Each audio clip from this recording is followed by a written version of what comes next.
Surutan berita setakat jam 8 malam, Rabu, 2 April 2025. Kontraktor yang menjalankan kerja-kerja berhampiran saluran paip gas yang terbakar di Putra Heights mendapat kelulusan sah daripada pihak berkuasa berkaitan, kata Datuk Bandar Subang Jaya, Amirul Azizan Abdul Rahim.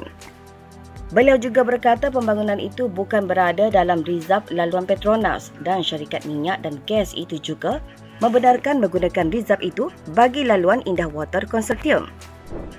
Pembangkang Selangor mahu Menteri Besar memanggil sidang khas DUN bagi membincangkan kejadian kebakaran saluran paip gas di Putra Heights yang menyaksikan ramai cedera dan kemusnahan harta benda. Ketua Pembangkang Azmin Ali berkata, kejadian menimbulkan persoalan serius mengenai tahap pematuhan dan penguatkuasaan dalam aspek keselamatan.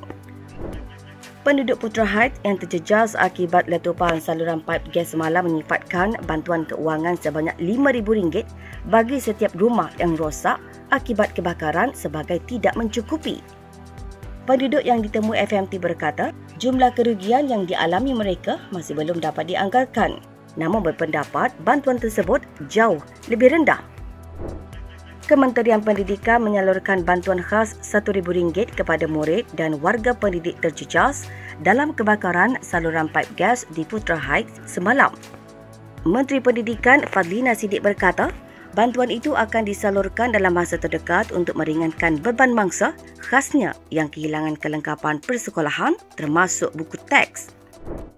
Kumpulan masyarakat sivil menyuarakan kebimbangan tentang potensi risiko kesihatan bagi penduduk Putra Heights berikutan kebakaran saluran paip gas yang dibimbangi mungkin menyebabkan bahan kimia berbahaya dan pencemaran udara terbebas. Sekumpulan 21 NGO berkata ia mungkin membawa kepada pelepasan metana yang boleh mengurangkan jumlah oksigen dalam persekitaran dan menyebabkan masalah kesihatan seperti pertuturan yang tidak jelas, gangguan penglihatan dan ingatan, loya, muntah dan sakit kepala. Demikian surutan berita untuk malam ini. Untuk maklumat lanjut, layari FMT dan ikuti kami di sini.